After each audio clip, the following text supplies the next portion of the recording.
On May 25, 2012, 23-year-old Lisa Teckel, who was pregnant with her first child, sat in the passenger seat of her husband's beat-up pickup truck as he sped through the rural backroads of Agency, Iowa. Lisa and her husband Seth both had the morning off, and so they were running some errands around town. When the truck suddenly jolted over a pothole, Lisa winced and threw her hands over her belly. Seth apologized and promised to replace the shocks soon, but Lisa just rolled her eyes at him. She told him it wasn't the truck, it was Seth's driving, and she joked that if their baby was going to ride with him, they'd better invest in a top-notch car seat. Lisa was 17 weeks along with a baby girl, and already she and Seth had decided to name her Zoe Maria, and Lisa had already begun saying the name out loud just to hear how it felt. As Lisa ticked off the things they still needed to buy, including a bassinet, diapers, and a stroller, Seth let out an anxious groan. Their baby wasn't even born, and she was already costing a fortune. But Lisa reminded him that they would have the money soon. After all, Seth was about to start a new job in just a couple of weeks. The new job was thanks to Lisa's dad, who worked as a deputy at the local sheriff's office and had helped to get Seth a spot at the jail. Lisa was in the same line of work herself, already working as a corrections officer at a prison in the next county over. And while being a corrections officer was not exactly exciting or glamorous to either Lisa or Seth, it was steady, and it gave both of them a real shot at eventually moving up to deputy positions down the line. And so just thinking about the job reminded Lisa that Seth still had not thanked her father yet for getting him this job. And so Lisa dialed his number, and sure enough, her dad, Todd Caldwell, picked up at the first ring. Lisa switched to speakerphone and then filled her dad in on the latest from the doctor. The baby was healthy and already fully formed with fingers, toes, and everything. She could hear the joy in her father's voice as he told them, for what had to be the 100th time, how excited he was to become a grandpa. At some point, Seth chimed in to thank him for the job, but Todd brushed it off, saying Seth had earned it. And it was true. Even though Seth was only 21, he had already gotten an associate degree in criminal justice, he'd interned with the sheriff's office, and he was a volunteer firefighter. And so, slowly but surely, he was building the resume to become a full-blown cop. Seth thanked Todd for the vote of confidence, and Lisa began to say goodbye, since they'd just arrived at their next stop. But before she could hang up, Todd told them that there was actually something serious he wanted to speak to both of them about. He said that his office was getting frequent calls from Seth and Lisa's neighbor, Brian Tate, who kept complaining, without evidence, that Seth and Lisa were vandalizing his property. Todd told them that he didn't trust the guy and that they should really just try to stay clear of him. Lisa promised her dad that she and Seth would be careful. Then she told him that she loved him and ended the call to get out of the truck. Later that evening, after hours of errands and driving around, Seth and Lisa finally reached their home, which was a quiet trailer on a wooded plot just outside of town. They finished unloading the truck, then cuddled up in bed, listening to their baby's heartbeat through a fetal Doppler monitor until they both fell asleep.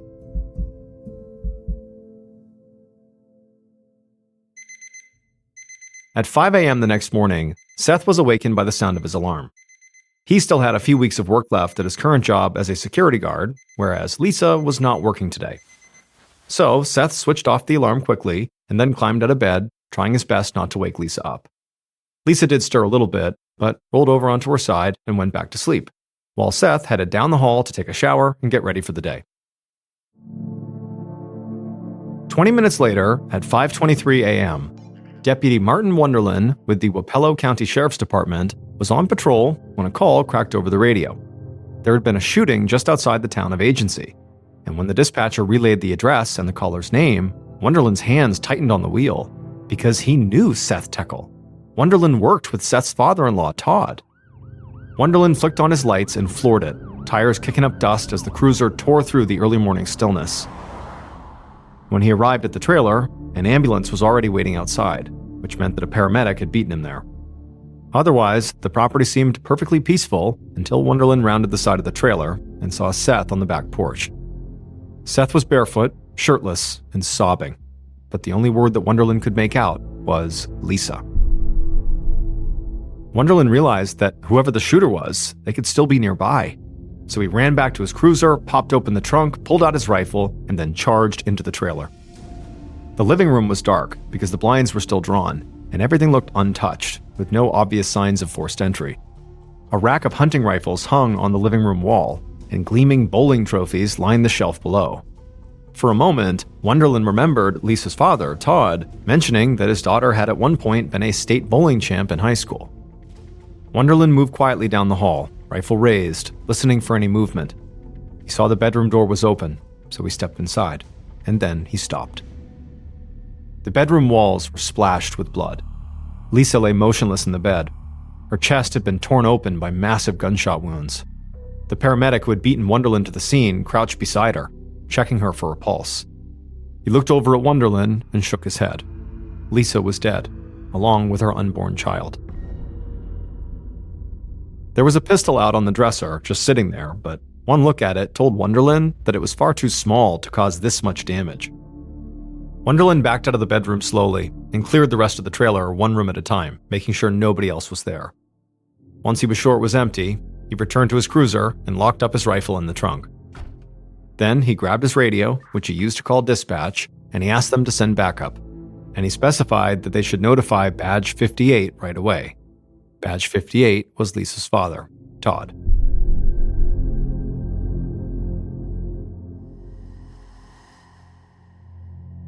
At that very moment, Todd was at home, fast asleep. He was woken by the phone, and when he answered, he heard the familiar voice of the dispatcher, and he thought it was just a work call. Then they told him that there had been a shooting, and the victim was his daughter, Lisa. Within minutes, Todd was flying across town, praying that there had been some kind of mix-up, and that Lisa was okay. But when he reached her trailer, a small crowd of deputies were scattered across the yard. When they saw Todd, they immediately moved to block his path to the front door. The deputies felt like Wonderland had made a mistake calling him here, because this was not something he needed to see. But the crowd didn't stop Todd. He pushed past his fellow officers into the trailer, and when he got to the bedroom, he took one look at his daughter and burst into tears. Todd stood in the doorway, shaking with ragged sobs. But within moments, his grief became rage, and he stormed back out of the trailer and he howled, "Go get him!"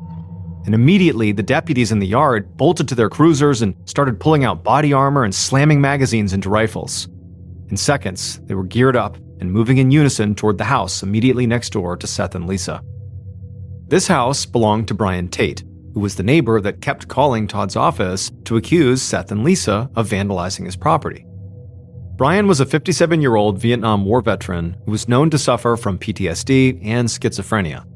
And so now, Todd was convinced that Brian must have had something to do with his daughter's death, not only because of those calls about vandalism, but also because of something that had happened between Seth, Lisa's husband, and Brian 2 months earlier.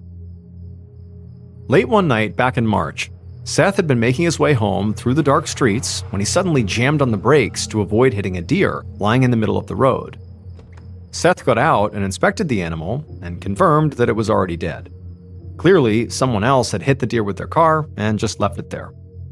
Seth knew this deer carcass was actually pretty dangerous, and the last thing he wanted was for somebody else to come along here and either run over the deer and create a huge mess, or maybe swerve to avoid it like he had done, but run off the road onto his property. So he dragged the deer carcass to the side of the road right on the curb and onto what was technically the edge of Brian Tate's property, but in reality, the carcass was really basically out on the sidewalk. Then Seth got into his car and drove the very short distance to his home, thinking that was the end of it, that he had done the right thing. But that wasn't the end of it. The next morning, when Seth stepped outside, the deer had been moved from the sidewalk directly into his backyard. Seth realized that Brian must have woken up and found the carcass and been somehow mad about it and tossed it over the fence directly onto Seth's property. This was totally irritating. In Seth's mind, the deer had been hit in front of Brian's place, so really it was Brian's responsibility to deal with it.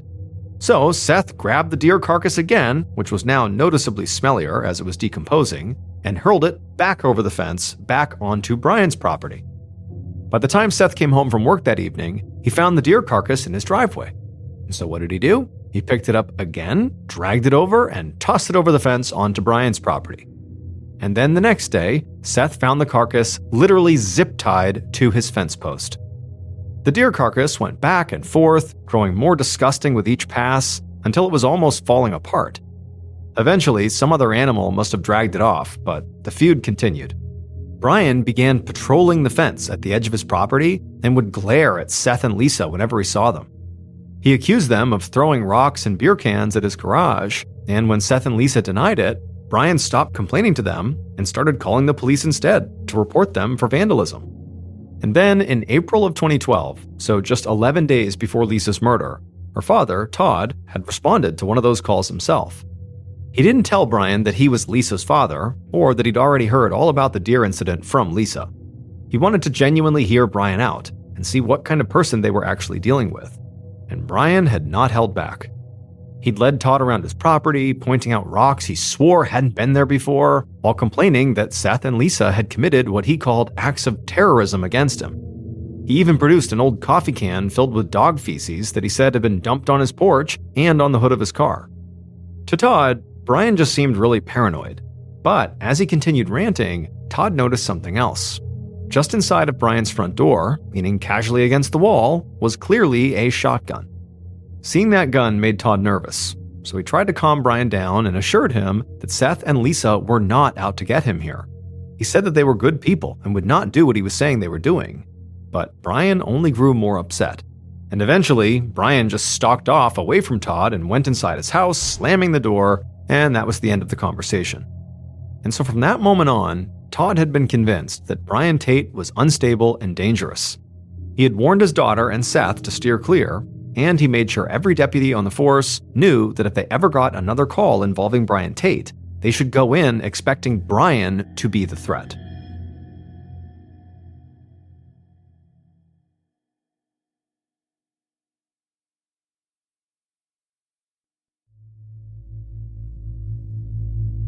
So, on the morning of Lisa's murder, when 4 deputies charged up Brian Tate's driveway, they half expected him to come out shooting. But when they knocked, Brian answered the door completely unarmed, and he seemed perfectly calm. He scratched at his beard, looking around at the deputies through puffy eyes, and then asked them what was going on. The deputies traded nervous glances.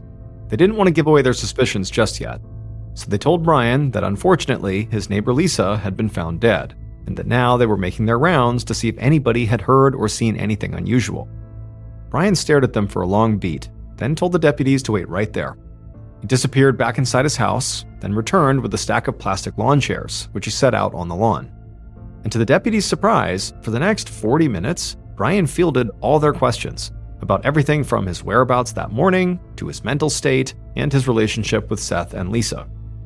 He told them that he didn't know anything about what happened to Lisa and certainly hadn't heard any gunshots that morning because actually he'd been deeply asleep, sleeping off the effects of the new antipsychotic meds his doctor had him on. The deputies weren't quite sure what to make of him. Brian was surprisingly open, not defensive or jittery, but he also wasn't acting even remotely shocked by the news of Lisa's death. And some of what he said raised serious red flags. For one thing, he kept saying that none of this would have happened if the police had just taken his calls seriously, which of course really made him look quite suspicious because his calls were complaints about Seth and Lisa. And then once he brought up the vandalism, it was like no matter what the deputies asked, Brian would steer the conversation back to the vandalism. He said that before his feud with Seth and Lisa, he'd been Mr. Nice Guy. People had taken advantage of him. Now, he said he was, quote, kind of taking a different approach to life right now, being more serious and more not such a nice guy. Meanwhile, back at Seth and Lisa's trailer home, an evidence retrieval crew had arrived and was busy sweeping the area. Seth was despondent in the driveway, sobbing and punching his own truck until his knuckles bled, while Todd tried his best to calm him down. When one of the deputies swung by to say that Seth had been scheduled for an interview at the sheriff's station, nobody was surprised. Todd and Seth both understood that as Lisa's husband, Seth had to be looked at seriously as a suspect. And so Seth had no issue doing the interview and said he was just eager to get it over with. Once Seth sat down inside of the tiny interview room, he half expected to actually recognize whoever it was that came in to speak to him. After all, he was pretty well connected in town and certainly had a connection to law enforcement. However, the man who walked into the interview room was somebody Seth didn't know. He was clean-shaven and wearing a crisp suit. The man introduced himself as Detective Chris Thomas and said that he was an investigator with the Iowa Department of Criminal Investigation, and he'd been sent to assist with this case. Suddenly, Seth wondered if maybe he'd made a mistake coming here without a lawyer, but Detective Thomas assured him he just needed Seth to walk him through what happened that morning. That was it. So Seth began telling the story. struggling to keep his voice level as he described waking up at 5 a.m. to get ready for work, and how he'd just gotten into the shower when he heard what sounded like a gunshot. Seth said he had jumped out of the shower right away, he had saw the front door open and ran to the bedroom where Lisa was, and he had found her still in bed, but she was moaning. Then he heard a loud thump from the back deck and realized there had to be an intruder. So he grabbed his pistol from the nightstand and raced after them. Seth told Detective Thomas that he fully intended to shoot whoever the intruder was, but when he got to the porch, they were already gone. So he ran back inside to the bedroom and discovered that Lisa was not breathing. And that's when he saw his wife's gunshot wound and realized clearly she'd been shot. He called 911, but by the time the paramedics arrived, she was already dead. As Seth finished the story, emotion overwhelmed him and he broke down. But Thomas didn't offer any comfort. Instead, he began pressing Seth about his marriage and asked if Seth and Lisa had been fighting, or if they were having money problems or extramarital affairs. Without hesitation, Seth looked up and said no, there was nothing like that. But just then, the detective's phone buzzed with an incoming text message, and when the detective glanced down at it, Seth felt a flash of panic as he wondered if maybe the text might be about him. The real reason Seth was nervous, though, is because he knew he had not been 100% honest with this detective. He did have a secret, and he knew that if it came out, it would make him look guilty and also be very embarrassing for Lisa's family. But now he realized that keeping that secret was not going to help his situation. So he decided he would split the difference. He would tell Detective Thomas some truth, the most relevant information, if you will. But he would hold back the details that would offend Lisa's father and frankly embarrass the whole family. And so before the detective could move on to any other subject, Seth said, "Hold on a minute, there was another woman. At least, sort of." For the past few months, Seth said he'd been texting with a coworker named Rachel. They'd hung out a few times after work and had even kissed a handful of times, but that was as far as it had gone. Seth had realized it was wrong and had ended things with Rachel before it turned into a full-blown affair. But Seth had barely even finished the story when Detective Thomas actually stopped him and said he knew that Seth was actually still lying. And that's when Thomas revealed that he had been receiving text messages from another team of officers who were questioning Seth's friends, and that through them, Thomas had learned that Seth kept a secret burner phone. Seth had not just been flirting with Rachel, they'd also been sending each other sexually suggestive photos as well. Seth was stunned. One, that his instinct that those text messages the detective was getting was somehow tied to him, that actually was correct. And two, he hadn't realized how quickly the people around him would talk about him. So now he realized that those minor, embarrassing details he'd hoped to keep hidden were going to make him look that much guiltier. So he changed his story for the second time and admitted that he had held back information because he was scared of what Lisa's father, Todd, would do if he found out about the sexting. Seth still insisted that he and Rachel had never actually slept together, but he did admit that, yes, there had been racy photos exchanged. And also that no, he had not ended things with Rachel. And yes, Rachel believed Seth was going to leave Lisa to be with her. In fact, Seth admitted that he had told Rachel that Lisa was going to be packing her bags and leaving that very day.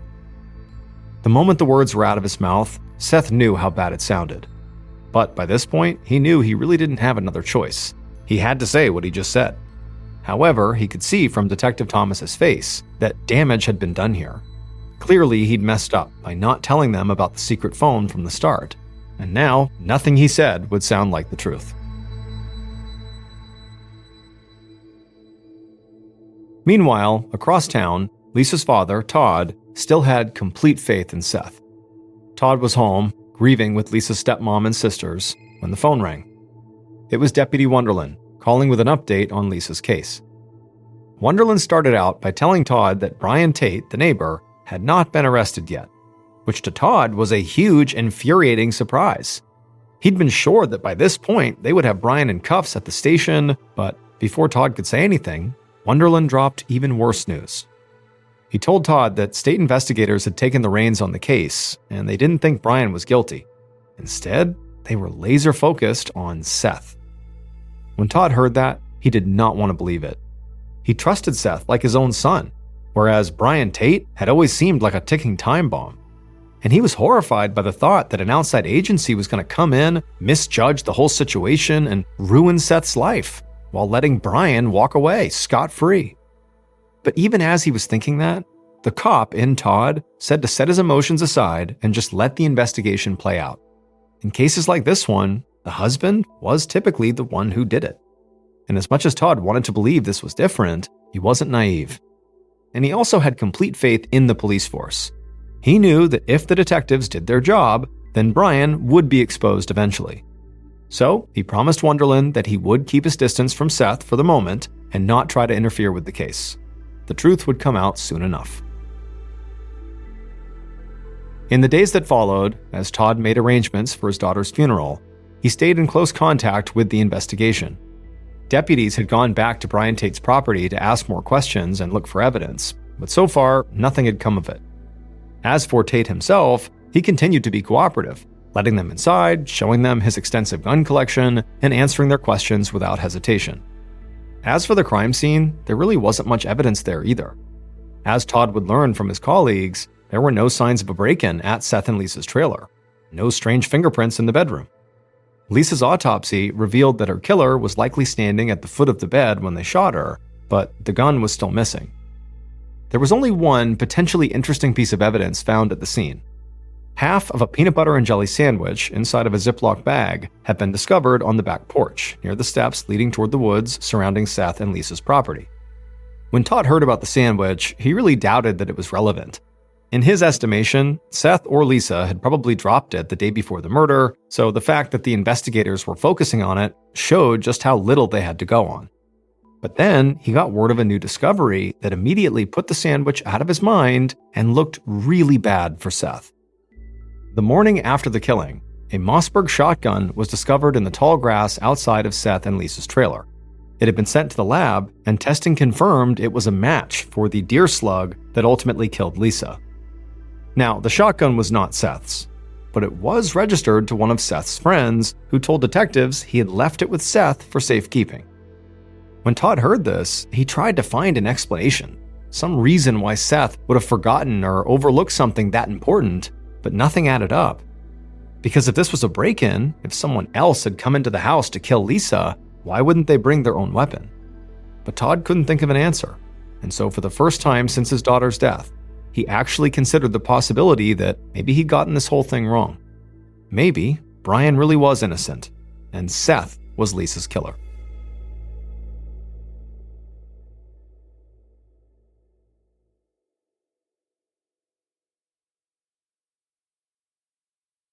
While all this was happening, Seth had been lying low at his parents' house.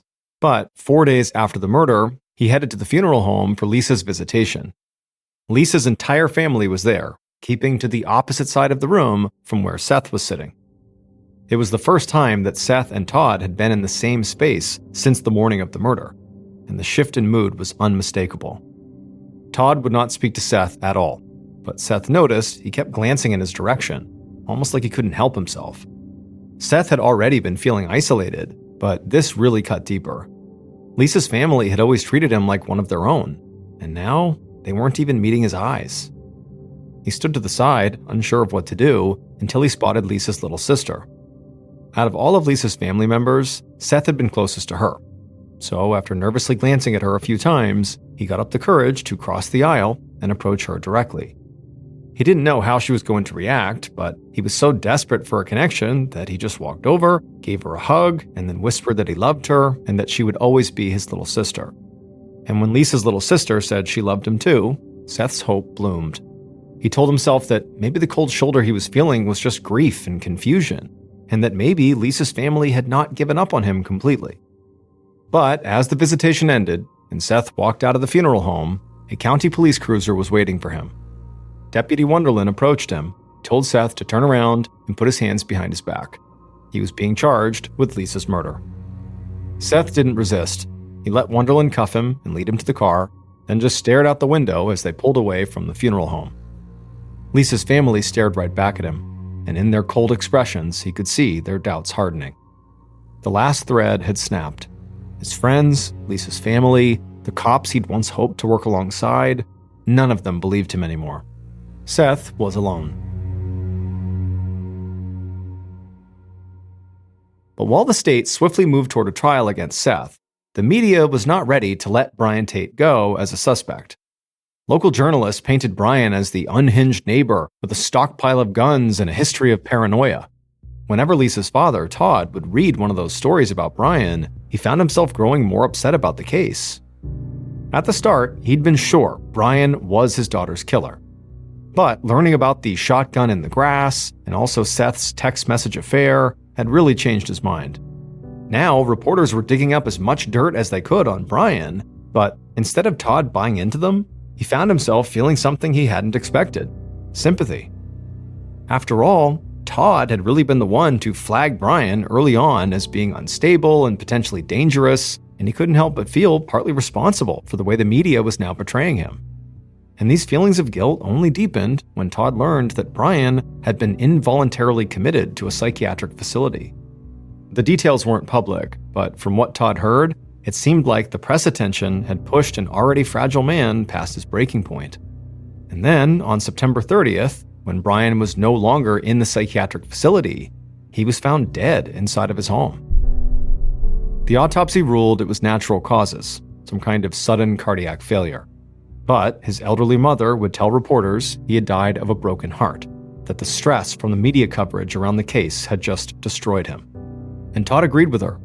He decided that Brian Tate had become the third victim. He was collateral damage in Seth's murder of Lisa and her unborn daughter. Now, Todd just wanted the trial to start.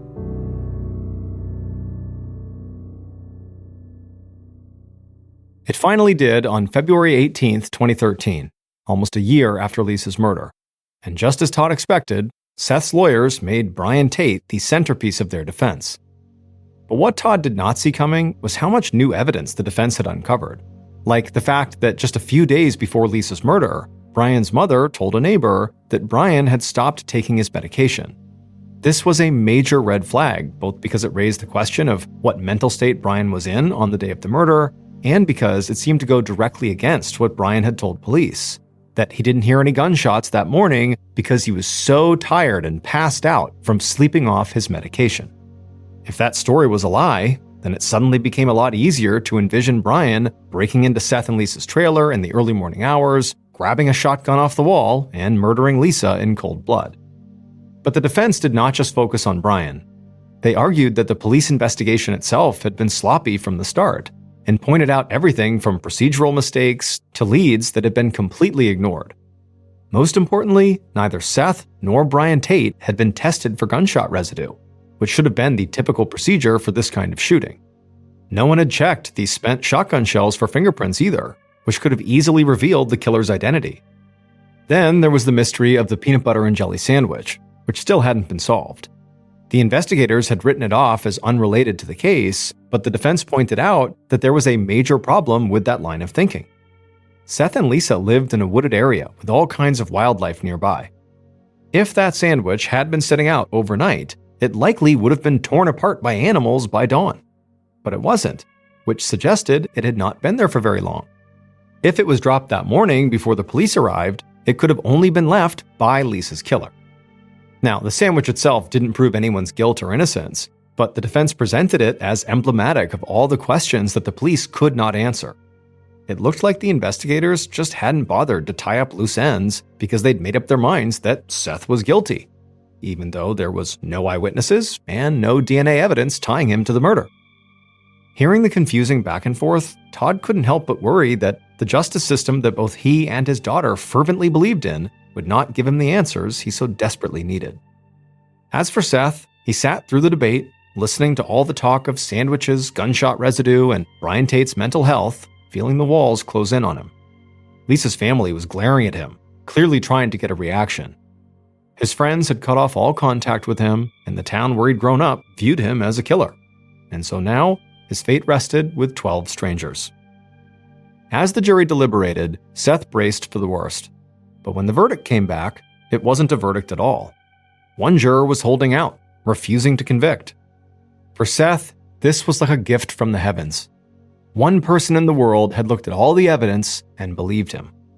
So the judge declared a mistrial. And then, a few months later, they were back in court. The second trial mirrored the first, with the same arguments and same witnesses. But this time, the numbers shifted. Now, 3 jurors, instead of just 1, wanted to acquit. So the second trial ended with another hung jury. Seth felt like things had to be improving for him, but his lawyers knew how close they'd come to losing. So they decided to go back to the evidence in hopes there was something they'd missed. And sure enough, they struck on something massive.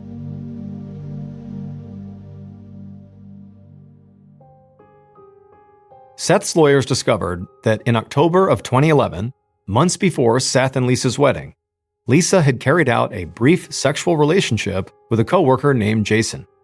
She and Jason, who was married himself, had even discussed the possibility that he might be the father of her baby. This new information gave Jason a powerful motive to want to keep his affair secret from his own wife. And, just as important, this new information showed once again that the police had screwed up.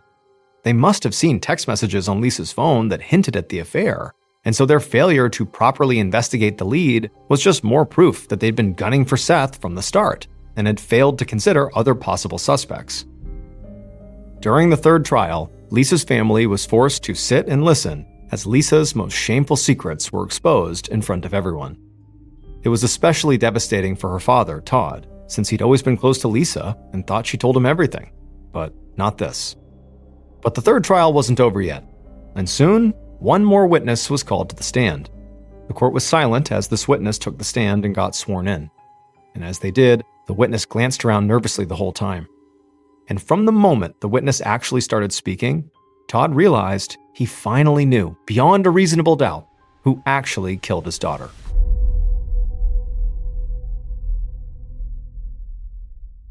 Based on the evidence collected at the crime scene and interviews conducted throughout the investigation, the following is a reconstruction of what police believe happened to Lisa Teckel on the morning of May 26, 2012.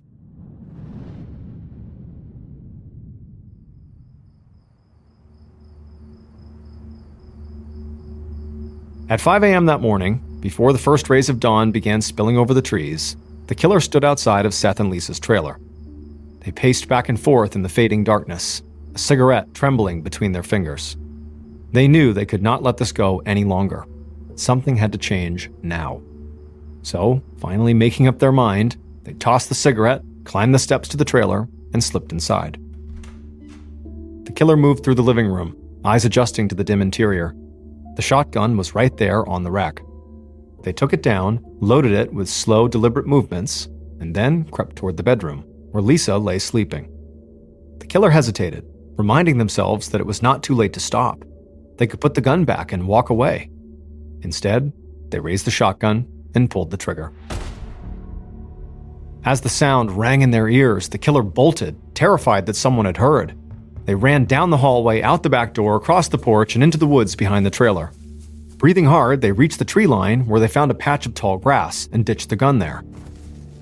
For a moment, they just stood there, doing their best to try to compose themselves.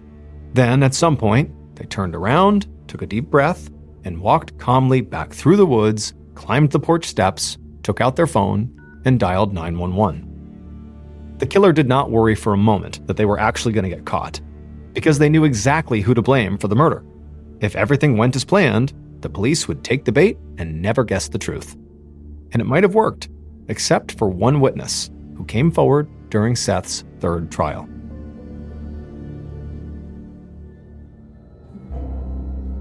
The witness whose explosive testimony finally cleared away all doubts was one of Seth's friends, who admitted to vandalizing Brian Tate's property on Seth's orders. They dumped buckets of dog feces directly onto Brian's porch and also smeared them across the hood of his car. It turned out that Seth had goaded Brian into a feud that made him look crazy and dangerous. And so when Lisa wound up murdered, Seth knew that everyone would assume Brian was the killer, because Seth killed Lisa. He did it because he wanted to be with Rachel, and because, in the days leading up to the murder, Rachel had begun pulling away. And so Seth decided to murder Lisa, both so that he could be free to be with Rachel, and so that he wouldn't have to start his new life owing child support. During the third trial, the jury was as convinced as Lisa's father Todd was, and on Wednesday, July 24, 2014, they delivered a unanimous verdict. Seth was found guilty of first-degree murder and non-consensual termination of a human pregnancy, and he received a sentence of life in prison without the possibility of parole. On Thanksgiving morning in 1900, an 18-year-old named Thomas Pedler told his mother that he was going out for a bit, but he'd be back in time for turkey that afternoon, and then he grabbed his jacket and his coat and he headed out the door. Thomas lived in a very working-class neighborhood in San Francisco, California, where, generally speaking, nothing big really ever happened. It was kind of a place where people just worked, and that was it. But on this day, something huge was happening in Thomas's neighborhood. The big football game between Stanford University and the University of California was taking place at the stadium in Thomas's district, and they were expecting over 20,000 people to cram into this stadium. And so Thomas was not about to miss this incredible spectacle, even though he didn't have enough money to buy a ticket. But he knew he would find a way to watch this game. And so Thomas leaves his house and he runs to the stadium, which was not far from his house, and he waited in front of the front gate where all these people are streaming in to go into the stadium. And around 11 a.m., Thomas's very close friend, Charles, who was also a young man, made his way to the front gate. The two met up. And at first, their plan was to try to sneak in with the horde of people that were making their way into the stadium. But even though they were still hours away from the opening kickoff of this big game, it was at 2:30 p.m., the stadium was packed. I mean, there was nowhere to sit, there was nowhere to stand. People that had tickets who were going in are looking around thinking, where are we going to watch this game? And so Thomas and Charles are kind of like, well, what's the point of sneaking in if there's nowhere to watch? And so they decided, okay, we need to find another way to watch this game. And so they began looking around and they noticed there was a huge fence that lined the perimeter of this stadium. And they saw there was some people kind of climbed up on this fence trying to get a view down onto the field. And pretty quickly, when Thomas and Charles decided they would try to do that too, they saw that all the good spots on this fence were already taken. The spots that were open provided no view onto the field. And so that option as well didn't work. And so Thomas and Charles are frustrated. They're starting to worry that they will not see this big game. But when they walked back over to the front gates of the stadium, they happened to notice across the street was this group of people rushing over to this big white brick factory building. And they were literally placing ladders up against the sides of this building and beginning to climb up it. I mean, this is a 5-story building, and they are just basically free climbing the windows and the fire escapes. And Thomas and Charles realized that the top of this factory was flat and provided a perfect view down onto the field. And so all these people, they're trying to get a good seat to watch this game. And so without any hesitation, Thomas and Charles decide they're going to do that too. So they left the stadium, they ran across the street, and they began climbing up the ladders and climbing the windows and the fire escapes until finally they made it onto the roof, 55 feet off the ground. And when they got up there, there wasn't that many people. And so Thomas and Charles were able to run right over to the front edge of this building and claim a spot with an absolutely perfect view of the game. A couple of hours later, at 2:30 p.m., when the game actually started, the rooftop that Thomas and Charles were on was now completely packed with people. Hundreds of people have climbed up onto this factory. There were some factory workers down below telling people, do not do this. Do not climb on top of this factory. It's not safe. But nobody listened to them. And the police either didn't notice this was happening or they didn't care. And so there's all these people that are on this roof. They're all super excited. And the game has begun. It's 2:30. And as soon as the game started, it was like the crowd in the stadium, which could be heard very easily from this rooftop, just kind of erupted, and there were all these bands playing in the stadium. I mean, it was chaos down below, and it really caught on the roof. All these guys, including Thomas and Charles, they're getting amped about this game. They're singing, they're chanting, they're screaming, they're yelling. I mean, it's total chaos, and Thomas and Charles loved it. But about 20 minutes into the game, as Thomas and Charles are enjoying themselves and the crowd is still going wild, a dull cracking sound could be heard coming from one side of this roof. And so Thomas and Charles, they kind of spun around to see where this cracking sound had come from. And when they began looking out across the sea of people, they noticed on the far side of the roof where the sound had kind of come from, they could see people scrambling to get off the roof. But before Thomas and Charles and the other people around them who were watching this happening could figure out what was going on, there was a much louder cracking sound, and suddenly the floor underneath Thomas, Charles, and everybody else collapsed. And immediately, people on this roof fell all the way to the bottom of this factory, 55 feet below. There weren't loads of floors inside of this factory. Instead, it was basically just one big building, 55 feet high, that housed this brick structure right in the center of the factory that was almost as tall as the entire factory. It was almost like the factory was a shell around this brick smaller structure right in the middle that was like 40 feet tall. And so after the ceiling collapses, Thomas, he falls, but miraculously, he lands on a wooden beam that stretched across the entire factory, like a support beam, and he grabbed onto it, saving himself from falling all the way down. And so Thomas, he only fell maybe 5 feet, so he was okay, but he didn't have a great grip on this beam. He was holding on, but just barely.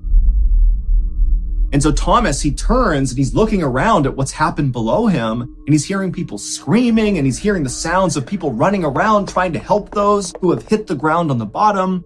And Thomas immediately begins scanning for Charles, and he finds him. Charles was one of the other fairly lucky people, at least in Thomas's mind, Charles seemed lucky, because instead of falling from the roof all the way to the ground, Charles and 15 or 20 other people had fallen right onto that brick structure that kind of made up the main part of this factory. And so Charles had only fallen maybe 10 or 15 feet onto this structure. And so Thomas is thinking, oh, Charles and these other people, they've survived this fall. They're okay. However, the second Charles and the others who supposedly were saved by landing on this brick structure, the second they hit that brick structure, despite not suffering catastrophic injuries like broken bones and horrible internal injuries, these people on the brick structure began letting out these primal screams, these just horrible blood-curdling screams. And as they did, these loud popping sounds began coming out of their body, and then their bodies began contorting forward, almost like a bug rolling up onto itself. It would turn out this factory was not a normal factory. This was a glass factory, and in order to make glass, you need to heat sand and some other chemicals up to extraordinarily high temperatures. You need a furnace that can literally burn hotter than lava. And so that brick structure that was housed in the middle of this 5-story tall factory was a glass furnace, and it was on. And so even though the inside of this furnace was the hottest place, it was over 4,000 degrees Fahrenheit, the outside of this furnace, where Charles and the others had landed, believing they were saved from this 55-foot fall to their death, was still extremely hot, so hot that the factory workers couldn't even go near the furnace, even with special equipment on. The way they worked with this furnace was with these long metal pokers. They would work the flames and the glass at a distance. And so the instant that Charles and the others landed on the top of this furnace, they began to light on fire. Those snapping sounds that were coming out of their bodies was the sound of them instantly igniting on fire. And so Thomas and the others who had initially survived this horrible collapse watched as Charles and the others shrieked, and their bodies continued to contort, and they continued to burn and smolder. And Charles actually, he would roll up so tightly that his body began to roll down the curved side of this furnace. And at some point, his body slipped into a crack in the furnace, and he actually fell into the flames inside, at which point he went silent. Around the time that Charles and the others stopped shrieking, a number of people just out on the road heard the commotion, and they came inside, and one of them was Thomas's father. And in a terrible twist of fate, he actually looked up and saw his son clinging to the beam, Thomas, except it was so hot inside of this factory that Thomas was sweating, he was losing his grip, it was really hard to hold on to this beam. and his father watched as Thomas lost his grip and fell the 10 more feet down onto the furnace exterior. He landed feet first, then he fell onto his stomach and his face. He immediately ignited on fire, began shrieking, and then went silent. All told, 23 people would be killed during this roof collapse, and dozens more would be horribly injured and disfigured. This collapse goes down as one of the very worst disasters in sports history. However, on this day, the crowd inside the stadium was so caught up in the game that they actually didn't notice this horrible tragedy taking place just 100 feet away from where they were. It wasn't until the end of the game, when the winning team's fans carried their players in this kind of spontaneous parade out of the stadium to celebrate, that they walked out onto the street and saw all these burnt up, rolled up corpses of the people who had landed on the furnace.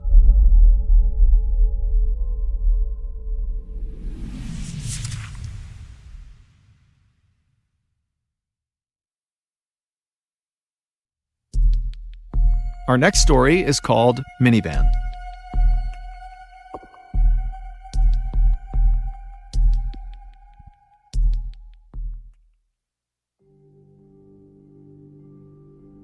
On the afternoon of April 10th, 2018, 16-year-old Kyle Plush had just finished classes at Seven Hills High School in Cincinnati, Ohio.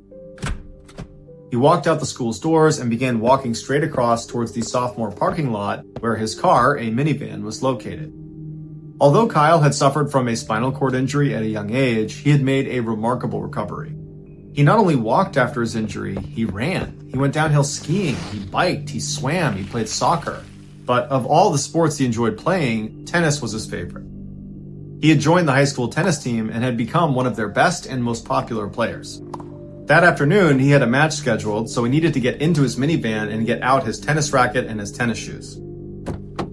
And so he made it to the vehicle a little bit after 3 p.m. He slid open the door, he threw his backpack inside, and then he climbed towards the third row back seat of the van where his sneakers were sitting on the bench seat. And so he got to the third row, he turned around and sat down facing the front of the minivan. He took off his school shoes, put on his tennis shoes, and then he got up onto his knees and turned around so he's facing the back of the van. His knees are on the third row seat. And he began reaching down into the trunk to reach for his bag that contained his tennis racket. And as he was reaching, the third row itself, what he was kneeling on, flipped backwards, dumping him headfirst into the trunk, except all of Kyle's body did not just go tumbling into the trunk space. Instead, his upper half made it about halfway down. He tumbled with the seat, and then he got stuck upside down when the top of that third row seat caught his chest and pressed it up against the back hatch of the van. And so Kyle's upside down, his hands are free in the trunk space, but they're too close to the ground where he can't really press himself out of this position he's in. And this third row seat that's come loose and trapped him like this, it's not locked in position. And so if he goes up at all, the seat goes with him. If he comes down at all, the seat comes with him. And so even trying to push himself back out again, he wouldn't be able to clear the seat because it would just come with him and then come back down again.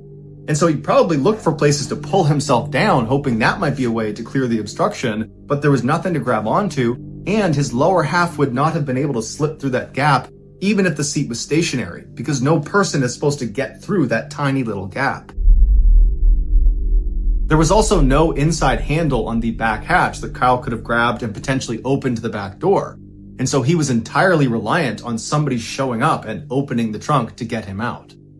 But the scariest part of this situation was that loose third row that came forward and trapped Kyle against the back of the van, it weighed nearly 100 pounds and it was driving against his chest. And so he would have had to fight with every breath he took in, pushing up that 100 pounds just to get a marginal breath. But worse than that, if Kyle didn't constantly put air into his chest and keep it full and inflated and strong, that seat would literally crush his chest and kill him. Kyle knew he had to find a way to signal someone that he was in this car.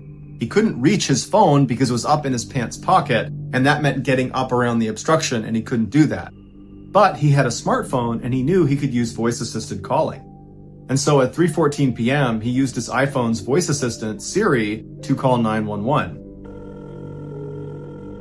As soon as the dispatcher picked up, Kyle was frantic and he was yelling, "Help, help, help, I'm trapped in a minivan in the Seven Hills parking lot. Someone needs to get me out." But the dispatcher couldn't really understand what Kyle was saying because you gotta remember, Kyle is yelling from in the trunk space through this collapsed seat up to his phone in his pocket. And the dispatcher was just having a hard time understanding what he was saying. Although, if you listen to the audio, it's plainly clear that Kyle is in distress. You can hear that he's yelling and you can hear him banging, which apparently is him banging on the inside of the car. And so they kept asking Kyle, "Where did you say you are? What's going on?" But Kyle, he can't hear his phone. So Kyle just kept frantically repeating his situation, saying his name, where he was located, what was happening to him, in hopes that maybe somebody on the other end of the line would understand what was going on and would come save him. Towards the end of the call, Kyle tells the dispatcher that he thinks he's going to die here. And when the call does cut out, the dispatcher tries calling Kyle back, but it goes to voicemail, and his voicemail only indicated his name was Kyle. It didn't give a last name or anything about him. Not knowing if this was real or a hoax, the dispatcher wrongly labeled this call as unknown trouble when they broadcast it to police. And the dispatcher did not communicate that Kyle was obviously in distress. He was screaming and banging on something throughout the call, and even referenced that he thought he was going to die. Had the dispatcher given Kyle's call a higher priority, fire and rescue would have been alerted and they could have used their advanced mapping technologies to pinpoint where Kyle's cell phone was, and they could have found him that way. Instead, local police were sent to the Seven Hills High School area to go look around the different parking lots that this caller could have been in. But there was nearly a dozen of these parking lots associated with the high school, making it a huge search area. And again, these police officers were not even aware what they were looking for. They were looking for unknown trouble associated with some caller somewhere around this huge high school. And so the police show up and begin kind of meandering through all these parking lots, staying in their vehicle, just kind of looking around, and they don't see any problems. Although in reality, they were right near Kyle the entire time. At 3:35 p.m., with the police still patrolling the parking lots around the high school, Kyle used Siri to call 911 again, and a different dispatcher answered. Now, at this point, it's been 21 minutes since Kyle's first 911 call, and so the weight of that third row is becoming unbearable. His voice is very weak, it's very faint, you can tell he has labored breathing, and every word is punctuated with a long silence as he tries to get out anything he can to try to help himself. And one of the things he says to the dispatcher as soon as they answer is, "If I die, I need you to tell my mother that I love her." And then there's a silence. And Kyle asks them, "Can you hear me?" And there's still a silence. And he says, "This is not a joke. I'm trapped in my gold minivan in the Seven Hills sophomore parking lot. If you don't get here soon, I'm going to die." There's another silence, and then Kyle says, "Hey Siri." And then there's silence. And he says, "Hey Siri" again, and again, and again, and then it goes silent.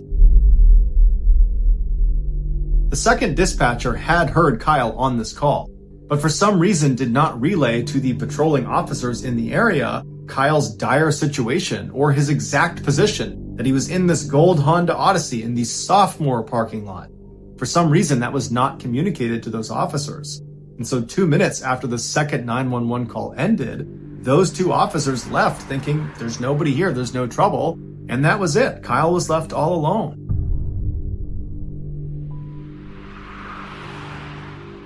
Six hours later, Kyle's father went out looking for him after he didn't come home from his tennis match, and he found his son's minivan parked in the sophomore parking lot at the high school, and when he went up to it, it was too late. His son was still trapped upside down in the back in the trunk, and he had died after the third row had finally crushed his chest, causing him to asphyxiate.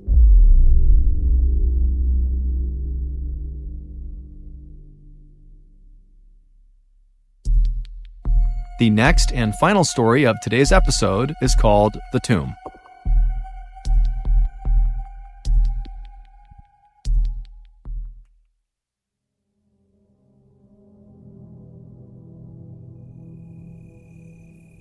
In August of 2015, 16-year-old Nacy Perez suddenly woke up in the middle of the night. As she lay there scanning around the dark, tiny room that she was in, it dawned on her that the most likely reason she had just woken up is because she really needed to use the bathroom. And so she climbed out of her bed and she began carefully walking across the room where her other relatives were sleeping on the floor as she moved towards the back of the house. Nacy lived in a town called La Entrada, which is located in one of the poorest and most dangerous countries in the world, Honduras. But despite the harshness of her reality, Nacy was pretty happy. She had recently married the boy she was in love with. His name was Rudy, and the two of them were both very excited about their first child, which was due in a matter of months. So Nacy reached the back of her house, she pushed open the back door, and she stepped out into the hot night air, and then she made the familiar walk across her backyard toward the outhouse. But Nacy would never reach the outhouse. The next morning, Nacy's mother woke up first. Her name was Maria, and as she passed by the back door, she looked outside and she saw Nacy lying on the ground. And so Maria, she screams, she runs outside to her daughter and she flips her over and she's looking at her, and Nacy is unresponsive and she's foaming at the mouth. Now, they're in a part of the world where healthcare was not top-notch, not even close. And Honduras is known for being an extremely religious part of the world. And so Maria did not think, oh, I should send my daughter to the hospital or I should call a doctor. Instead, Maria and the rest of Nacy's family, who had all streamed outside because of the commotion, they decided to call a priest to perform an exorcism because the belief was Nacy must be possessed with demons. And so a priest was hailed to the residence, and the priest would perform an exorcism on Nacy, but it wouldn't do anything. And so at that point, Maria and the rest of Nacy's family would take Nacy, who was still totally unresponsive and foaming, to the local hospital. But by that point, it was too late. Nacy was dead. When Nacy's family asked the doctors what happened to her, they said they didn't know. And so heartbroken and confused, Maria and the rest of Nacy's family brought Nacy back home. They had an ad hoc memorial service, and then they buried her. The following day, Nacy's husband, Rudy, who was totally distraught because he has not only lost his wife, he's also lost his unborn child. He got up early and he just had to go to the cemetery to be with his wife. And so he made his way over to the local cemetery and he found his wife's gravesite. Nacy had not been buried under the earth. Instead, she had been placed into a coffin, and that coffin had been slid into this big hollowed out cement block that was as big as a coffin. And then once the coffin was slid inside, they walled up the opening. So basically her gravesite was this kind of freestanding big cement block. And so Rudy finds Nacy's cement block and he goes up right next to it and he leans up against it and he begins to quietly sob. But just seconds later, he would hear something in that cemetery that would cause him to go completely silent, stand up, and sprint away. The day before, approximately 1 or 2 hours after Nacy's coffin was slid inside of that cement tomb and walled up, Nacy woke up. She was never dead. It's unclear what originally caused Nacy to collapse outside of her house on the way to the outhouse, but the two leading theories are, 1, she had a severe panic attack caused by a nearby gunshot, or 2, she had a severe episode of cataplexy. Cataplexy is the sudden, uncontrollable loss of muscle function often brought on by very strong emotions. A mild case could be just having your knees buckle for a second. A severe case, which is what they believe could have happened to Nacy, would result in basically complete paralysis. But whatever the case was, the doctors at the hospital got it wrong. When Nacy was brought to them, she was not dead. And so when she woke up inside of her coffin that was encased in cement, She began shrieking and trying to pound up against the inside of these tight walls that were pressed up against her. And at some point, she even managed to force her hands up near her head, and she shattered the glass window that sat in her coffin that looked right down at her face. She broke the glass, but it didn't help her at all because, again, it's just cement on the other side. And so glass shards fell into her mouth and into her eyes. And so she stayed like that, screaming and trying to fight her way out for over 24 hours, trying to get anybody's attention, but nobody heard her. Until her husband, Rudy, he leaned up against her tomb and he put his ear right up against the cement and began to cry. And that's when he heard through the cement the sound of his wife calling out for help. Rudy instantly ran and got help, and he and his family came back. Then they broke open the side of this tomb and they pulled Nacy's coffin out. And even though she was now unresponsive, she had a faint heartbeat. And so they rushed her to the hospital, but by the time she got there, she really had died.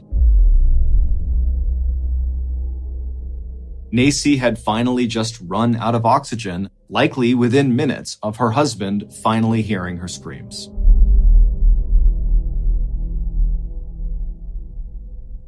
In early September of 1977, 26-year-old Lois Gibbs held her son's hand as they left their house in Niagara Falls, New York. Michael was just 5 years old, and it was his first day of kindergarten. And as soon as they reached the front steps of the house, Michael broke free from his mother and ran across the front yard.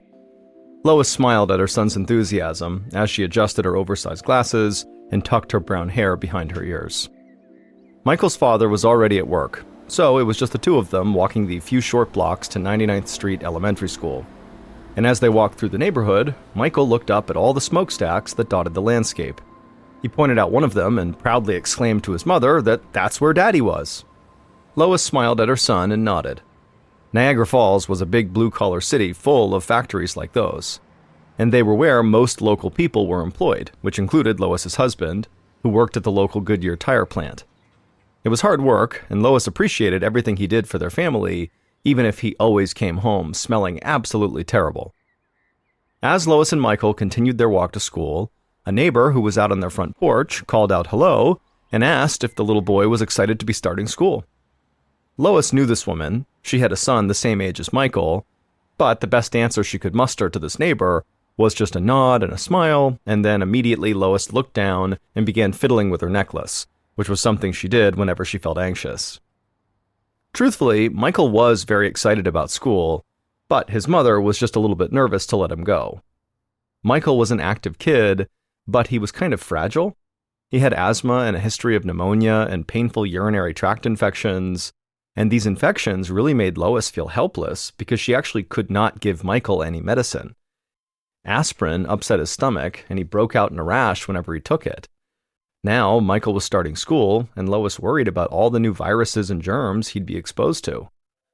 Lois's neighbor continued to talk from her porch, and Lois tried to focus on what she was saying, something about the kids playing baseball that weekend, but her anxiety made it really hard to concentrate. And so Lois's mind wandered, and so did her eyes. And as she looked around, she saw kids running up the front steps of the school, and she noticed a man standing nearby the school with a few of the teachers, writing something down on a notepad and asking questions. Lois pointed at this man and actually asked the neighbor on the porch if they knew who this guy was. The neighbor glanced over and told Lois that that guy was a reporter for the local newspaper, which was called the Niagara Gazette. The neighbor guessed that the journalist was there to cover the first day of school. Lois nodded, but then also made a mental note to make sure she totally avoided him. He seemed perfectly friendly, but the thought of talking to a reporter made her extremely nervous. Lois waved goodbye to the neighbor and then watched as her son ran ahead to join the other children. Lois felt a mix of excitement and apprehension. Grabbing her necklace tight, she told herself everything would be fine, and then she turned and headed home. A few weeks later, Lois was at home with her sewing machine on the kitchen table, and Michael was at school. Lois was stitching some new drapes for the kitchen window when the phone rang. Lois rolled her eyes, annoyed at having to stop when she was right in the middle of a seam, but she got up and went over and answered the phone. It was the school nurse calling, saying that Michael was lying on her bed in her office. During recess, Michael had become glassy-eyed and unresponsive for just a few seconds, and he seemed to be fine now, but the nurse suspected he likely had a small seizure. Lois's breathing immediately quickened as she asked the nurse to please repeat that. The nurse reassured Lois that while it was scary that he had a seizure, the seizure was short and Michael was totally back to his normal self now. Still, the nurse suggested that Lois come and get her son and take him to his pediatrician as soon as possible.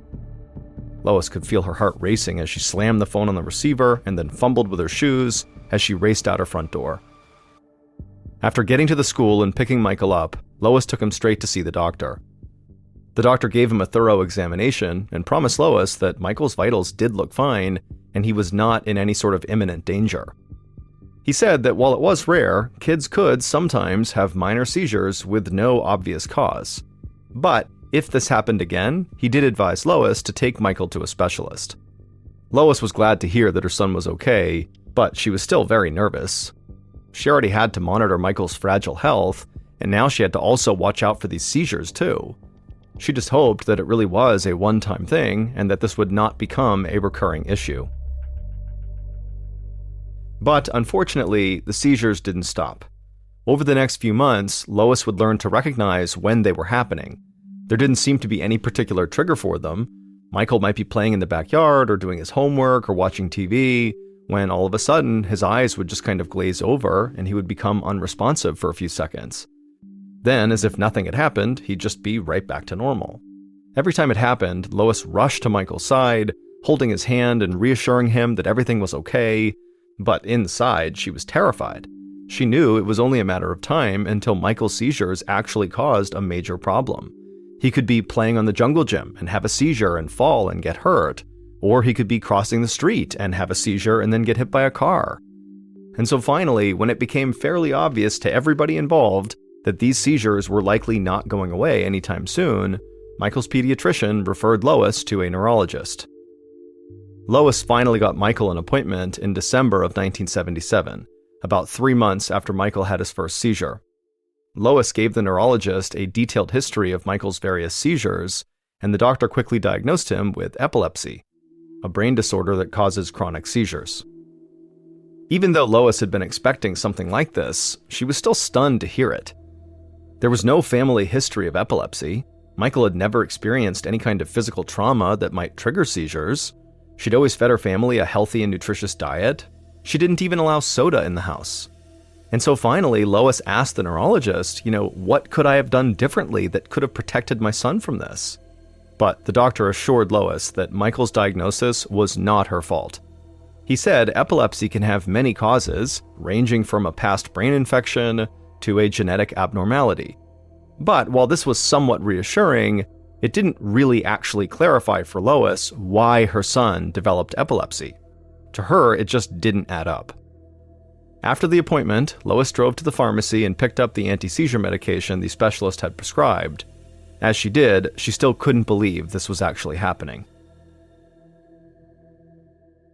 2 months later, in February of 1978, Michael and Lois were back inside of a doctor's office. This time, it was Michael's pediatrician.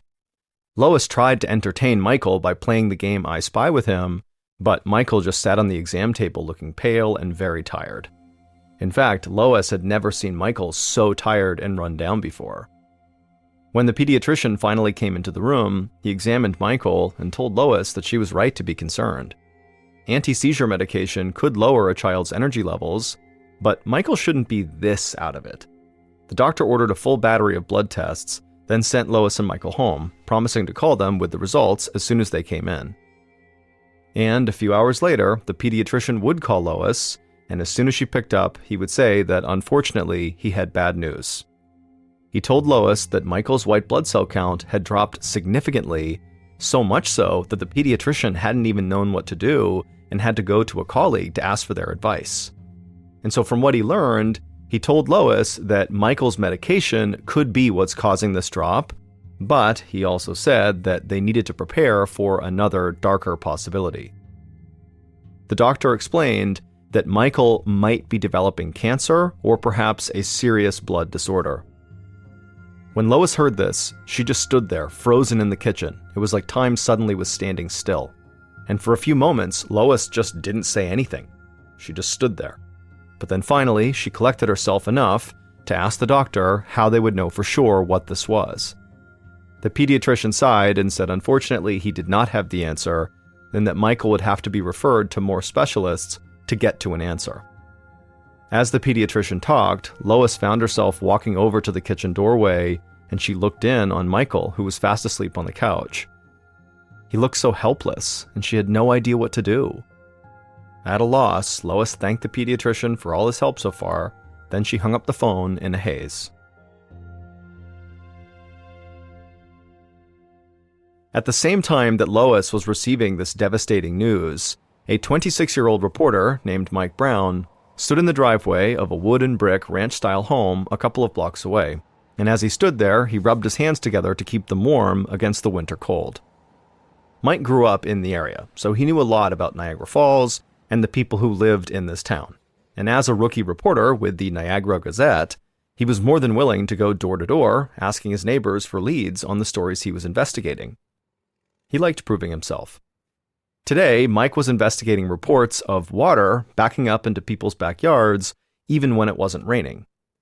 One of Mike's sources said the city had done a lousy job at maintaining sewer pipes, and so they were starting to get clogged. This sort of negligence really got under Mike's skin. Mike strode up the driveway of the ranch home and knocked on the door, and then waited until a petite woman answered the door. Mike introduced himself and explained that he was hoping she could help him. As soon as Mike brought up what he was investigating, reports of water backups, the woman just shook her head in disgust and then invited Mike to follow her into her backyard. Mike followed, thrilled to finally get a lead on this story. He'd been knocking on doors all morning without any luck. It was midwinter, so Mike did not expect to see standing water anywhere because there was too much snow on the ground. But this woman's yard looked like a frozen-over mud pit. The woman told Mike that this was totally typical, that for years her yard had been coated in muck, and in the winter it turned to ice. Mike couldn't imagine how upset he'd be if his own backyard was this bad. Then the woman pointed over to a large circular hole right in the middle of the yard. She explained that they used to have an above-ground swimming pool that was located right there.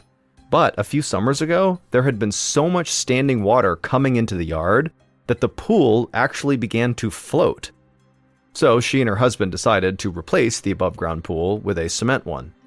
But when they dug the hole for it, the hole had filled up with rancid-smelling yellow, blue, and purple liquids.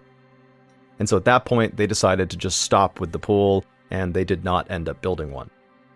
Mike asked the woman if he could take a few pictures, and she said that was fine, and so he pulled out a small camera and snapped a few photos of the yard, just so he'd remember it later on when he was back in the office. Then he thanked the woman for showing him the yard and said he would be in touch. After that, Mike grabbed a quick sandwich from the nearby gas station and then wolfed it down in his car while he looked over his notes. He had originally thought he'd be researching a story about bad drainage, but as he looked at his notes, he was beginning to think that maybe the problem here was bigger than that. He was certain that the strange, stinking liquid the woman talked about could not be normal flooding. But he would need to talk to more people to figure out what was actually going on.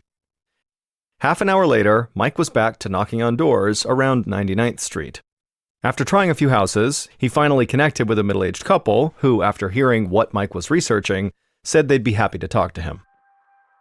The moment Mike entered their house, he could smell mold. But it wasn't the normal smell of mildew. There was something stale and sort of plasticky about it. A little alarm bell began ringing in the back of Mike's head. Something was really wrong here. The husband, who was tall and had a beer belly, said he wanted to bring Mike down into the basement. But as soon as the husband opened up the door that led to the basement steps, the smell coming out of the basement was this horrible, rancid, wet smell that burned Mike's nose. Mike wondered if maybe this was the same smell that the petite woman he had spoken to at the other house smelled at the bottom of that hole in her yard. The husband and Mike began descending the stairs, but about halfway down, the husband stopped and just told Mike to look around.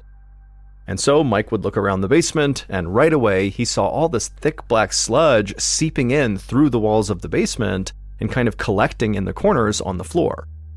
Mike asked the husband how long their basement had been like this, And the man said, they'd been trying to dry the basement out for about 20 years now.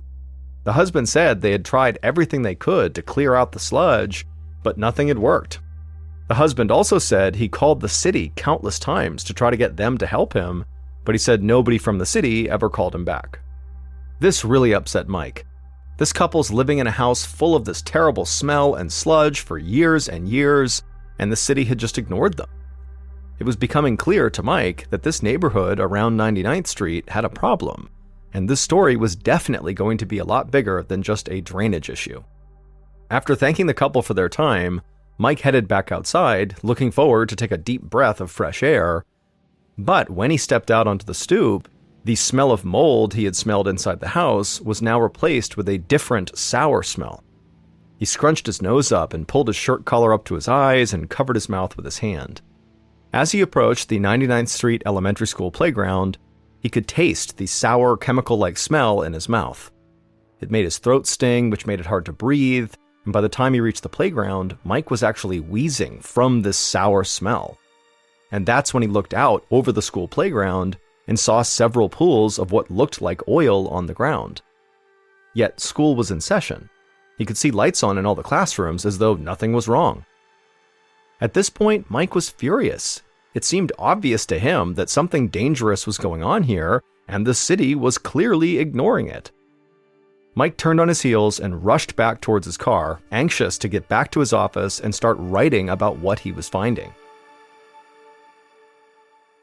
A few weeks later, in April of 1978, Lois Gibbs, whose son Michael was epileptic and still very sick, anxiously stood in the school superintendent's office. She was clutching a few of Mike Brown's newspaper articles that had just come out that week in the Niagara Gazette.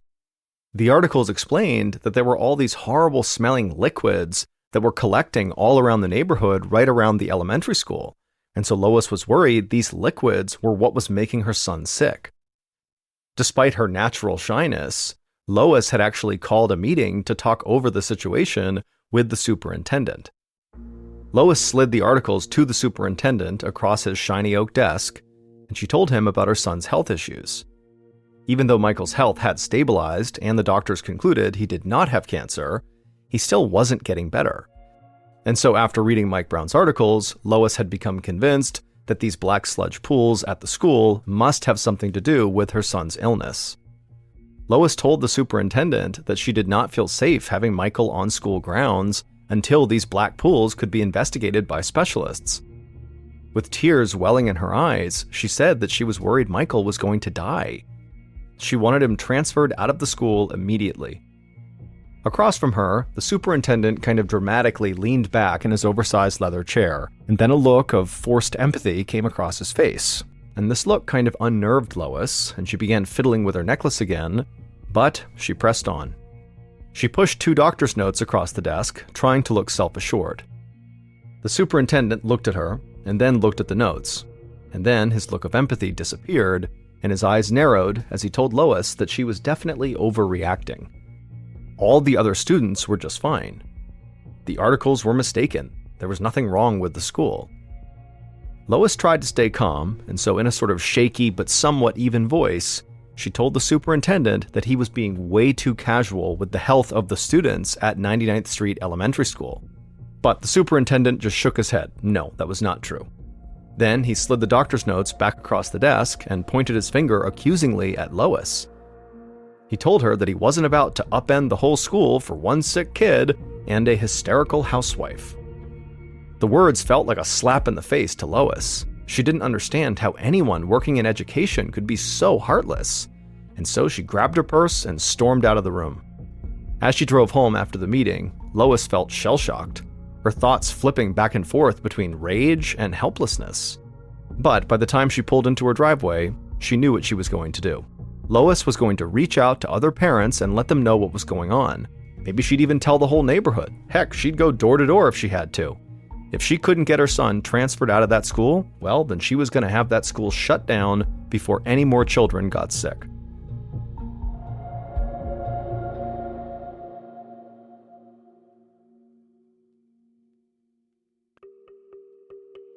The next morning, Lois felt butterflies in her stomach as she walked down her driveway. In her hands was a pencil and a petition demanding that the school be shut down. Lois walked all the way to the end of the street, figuring she could work her way back up the street towards home in time for lunch. Lois couldn't keep herself from shaking as she forced herself up onto a neighbor's stoop and knocked on their door. She almost hoped that nobody would answer, but she needed her neighbors to be home, and she needed them to listen. Lois could hear footsteps inside the house, and soon a kind-looking woman about her own age answered the door. Lois smiled and then very anxiously launched into this shaky explanation of what she was doing here, telling the woman about her son and the pools of black liquid on the schoolyard. As Lois spoke, the woman stayed quiet. To Lois, it seemed like this woman might be annoyed with her, and so this made Lois even more nervous, and she began to speak even faster, and then when she was done, the woman just stayed quiet. Lois was convinced this woman would call her crazy and slam the door in her face, but then the woman told Lois that she also had a kid at 99th Street Elementary, a little girl who was diagnosed with arthritis at a very young age. The woman and her husband couldn't understand how their daughter could have arthritis as a little kid, and they'd spent countless hours talking over different possibilities. But now, the woman told Lois she wondered if maybe their children's medical cases could be related. Lois felt a combination of pride and sadness as the woman took the clipboard and signed the petition. After that, Lois thanked the woman profusely and let this small glimmer of success boost her confidence as she headed to the next house. A few houses down, another woman came to the door.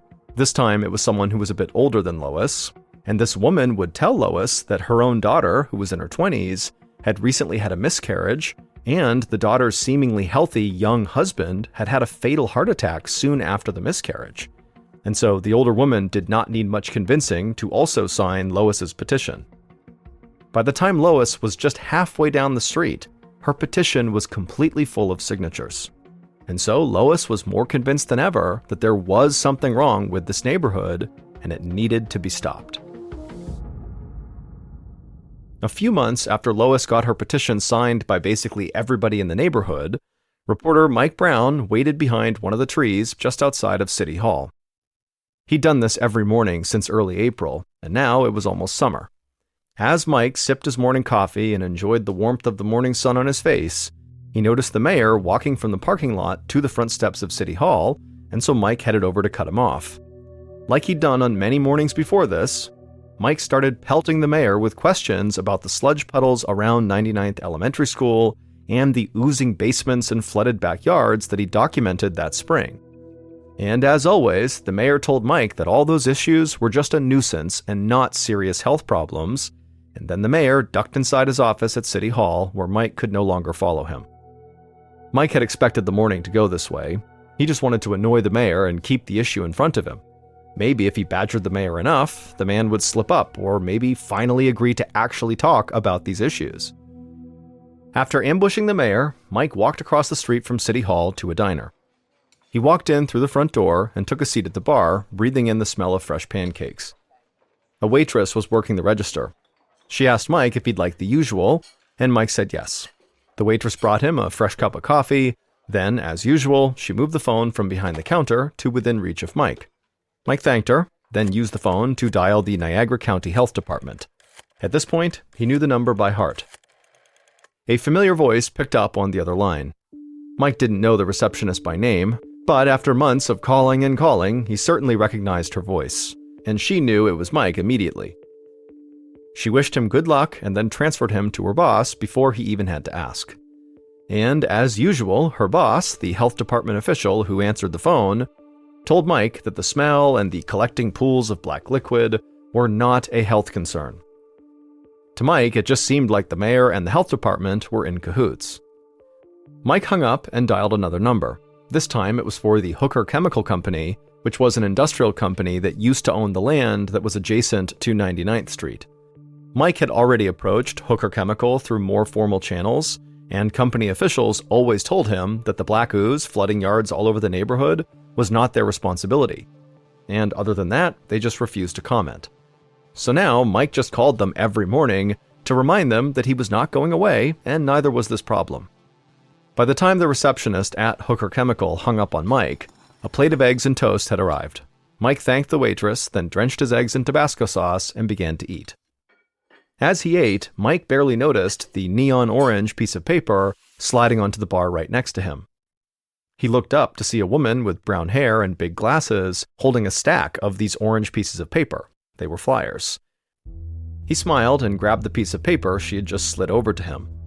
Before he could read the flyer, the woman introduced herself as Lois Gibbs and said she knew who he was. She had read his articles in the paper. She told Mike about her son and her neighbors, all of whom she believed had been made sick by the foul, oily liquid that he had written about in those articles. She invited Mike to a community meeting that evening where she and her neighbors would be speaking up about this issue. Mike immediately liked Lois. She seemed like someone who usually tried to blend in, but she had clearly found her voice because she had to. Mike looked down at the flyer and saw there were dates for several other meetings in addition to the one that was happening that night. Mike was very impressed. It was clear this woman was highly organized. And so, after months of working this case alone, Mike suddenly felt a surge of energy. He thanked Lois and promised her that he would be there that night.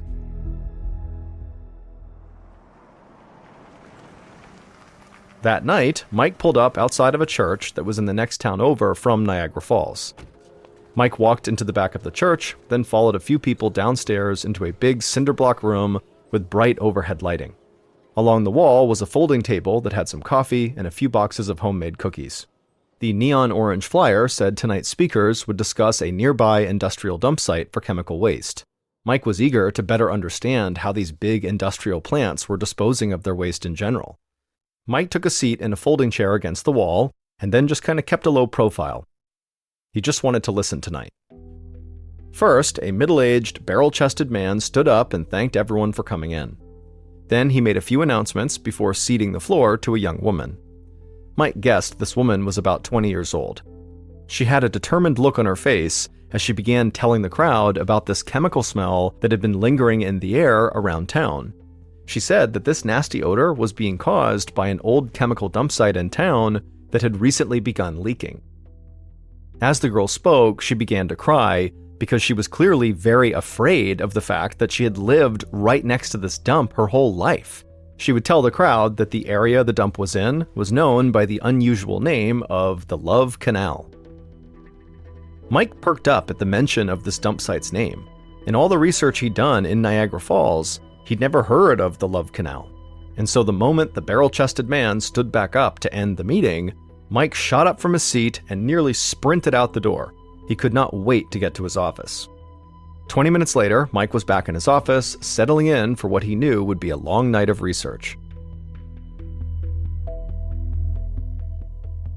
It only took a few days for Mike, running on almost no sleep, to uncover a horrifying history. A history that almost no one living in Niagara Falls suspected. Everyone knew that it was a factory town with its share of pollution problems, but what Mike had discovered was far worse than that. He learned that back in the 19th century, a New York businessman named William Love built a canal in the area that was meant to be full of water and produce cheap electric power for a city he wanted to build. But he never finished the project, and the canal just sat unused for 50 years like a big ditch. But in 1942, the Hooker Chemical Company bought the old canal to use as a dump site for their chemical waste. Then Mike was stunned to learn that the US military also began dumping chemicals in the canal. In just 10 years, almost 22,000 tons of chemical waste was dumped into the Love Canal. And after that, the Hooker Chemical Company abandoned the dump in 1953 and sold the land to the Niagara Falls Board of Education for just $1. But in order for them to buy it at just $1, there was a single condition: that Hooker Chemical Company could never be blamed for a lawsuit, injury, or death resulting from the toxic materials they buried in the canal. Mike could not believe the extent of this cover-up. Clearly, Love Canal is what had made Michael Gibbs, Lois's son, and so many other kids and people in this area so unwell. The elementary school and over 100 houses were built directly on top of thousands of pounds of toxic chemical waste. But Mike couldn't help but smile when he thought about the bombshell that was about to land on the front steps of City Hall as soon as his story about this cover-up was published. He thought of his new friend Lois and the other parents who'd been fighting to get 99th Street Elementary shut down, and for the first time in nearly a year, he felt like they really had a shot at making that happen. After Mike's expose on the Love Canal came out, Lois Gibbs led the entire Love Canal community in banding together and taking their fight to the health department. On August 2, 1978, the Department of Health officially recommended that the 99th Street Elementary School be shut down. More than 2 years later, on October 1, 1980, President Jimmy Carter signed a bill to permanently relocate all of the Love Canal residents to safe neighborhoods. Even still, many of them suffered from lifelong health issues. Eventually, more than $20 million in damages was awarded to the 1,300 residents affected by the Love Canal, which included Lois Gibbs' family. As for Lois's son, Michael, his illness would actually just disappear within just 3 days of leaving the 99th Street neighborhood. And Lois would go on to become one of the most prominent environmental activists in the United States, and in 2003, after 25 years of environmental advocacy, she was nominated for a Nobel Peace Prize. But even with Lois's amazing efforts to clean up the toxic waste, it had a devastating effect on the community. In total, between 1979 and 1996, it's believed that 725 people died due to exposure to toxic waste from Love Canal, though their death certificates listed other causes such as heart attacks and cancer.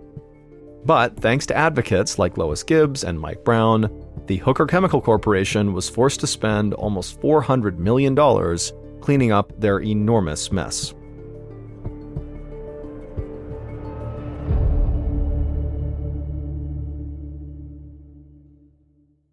One afternoon in the spring of 1990, a young mother tidied up her family's living room in Pingyang Township, which is a small rural community made up of several villages in southern China. And she was almost done when she heard her 3-year-old twin daughters start to cry. And this really caught her off guard, because even though these kids were only 3 years old and 3-year-olds cry, well, her daughters basically never cried. They were like silent all the time. The girls' names were Shi Tsai and Shi Hung Wu, and they'd been really easy babies because they were basically quiet all the time and just wanted to sleep. However, as they got older, their silence became more concerning.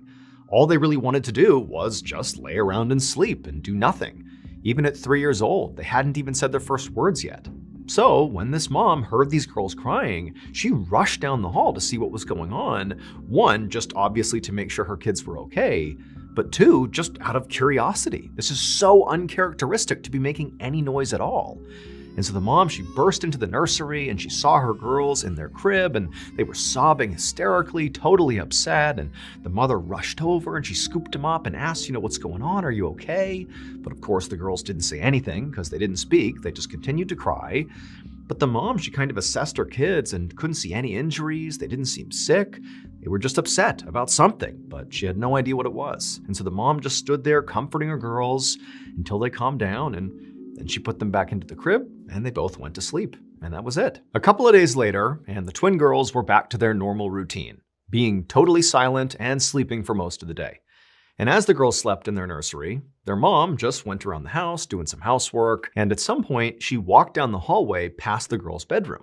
Now, their door to the nursery was shut, and again, they're just sleeping and being totally quiet. The mom hasn't heard them at all day. And as she's walking down the hallway, she suddenly comes to an abrupt stop right outside the nursery door, because distinctly she can hear her girls making noise in their room. But they're making a noise that just doesn't make any sense to the mother. Her daughters were not crying or fussing or anything like that. They were talking. At first, the mother wanted to rush in there and experience this firsthand, this landmark moment of her girls speaking for the first time. But she also worried if she went in there, they might go silent and she'd ruin the moment. And so instead, she just pressed her ear to the door and just listened. And as she listened, she really couldn't believe what she was hearing. Because these girls weren't just babbling, saying random words. These girls were having like a full-blown conversation with each other, like adult-level sentences being spoken back and forth. These girls who apparently, at least according to the mother, couldn't even speak. Like, how is this even happening? However, the more the mother listened to her daughters, the more unsettled she became. Not only because, she's listening to her daughters speak for the first time at like an adult level, which is totally bizarre, but the content of this discussion her 3-year-old daughters are having made no sense. These girls were talking about stuff that they could not possibly know. The girls were talking in detail about people and events from a totally different village. A village their mother knew they had never been to, had never even heard of, and certainly didn't know anybody who lived there. Now, in basically every other part of the world, if a mother suddenly heard her 3-year-old twins, who had never said a word before, suddenly having adult-level conversations with each other about people and places that they can't possibly know about, that might be enough to spurn that mother to at least call their doctor. But this mom, well, she lived in Pingyang Township. And that meant, when she heard what her daughters were saying, as alarming as it was, she actually did know what was going on. Pingyang Township has a very strange secret. And that secret is that of the approximately 7,000 residents who live there, over 100 claim to be the reincarnated spirits of people who have died traumatic deaths. And this is not just some wacky thing these people are saying. No, in Pingyang Township, it's not just those 100 people who believe they really are reincarnated. It's the whole community. All 7,000 some odd people 100% believe that these people truly are reincarnated. And so how that plays out is that periodically, the reincarnated folks will go to a non-reincarnated person in the township and will claim things like, hey, in my past life, your family owed me a debt. And so now you're going to pay it out. And these non-reincarnated people will absolutely pay that debt. Or in other cases, there have been fights, physical altercations that have come from a reincarnated person approaching a non-reincarnated person and basically saying, in a previous life, you or your family or your relatives insulted me in some capacity, my previous self, and we're going to fight about it right now. And those fights take place in this town, and it's totally normal. But the interactions between the reincarnated and non-reincarnated people in this township, it's not just about conflict. In fact, there's been lots of decisions made in this township that are designed very specifically to avoid conflict between the reincarnated and non-reincarnated.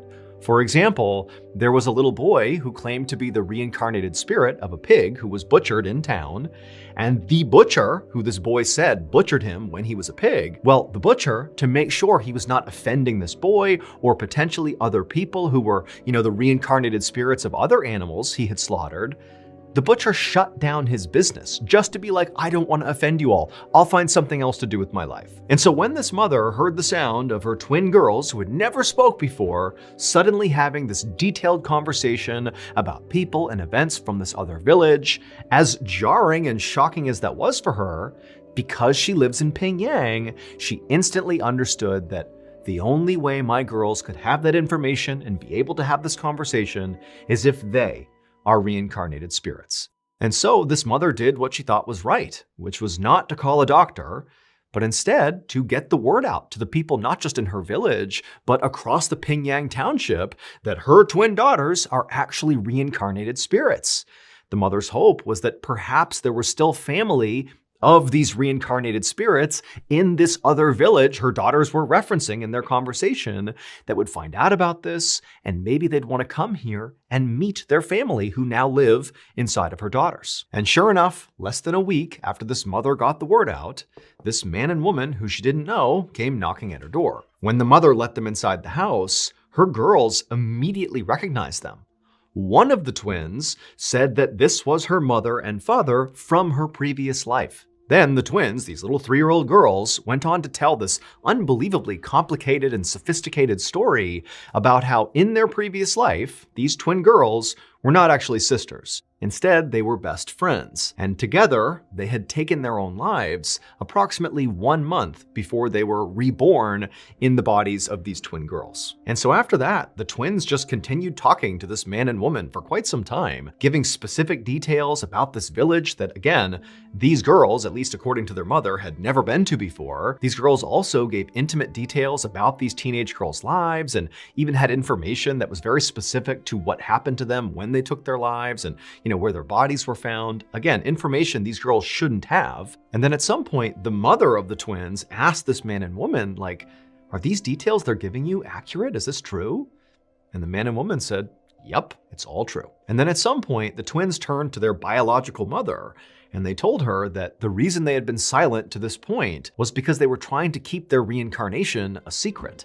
And also, the reason they slept all the time is because when they slept, they would dream about their previous lives, which they claimed to miss. To this day, no one's ever been able to offer a better explanation for how these twin girls, these toddlers, had such accurate information about people they had never met and places they'd never been to. Basically, the only explanation that works is that they must actually be the reincarnated spirits of those teenage girls. Pingyang Township remains a hotspot of alleged reincarnations, and nobody knows why.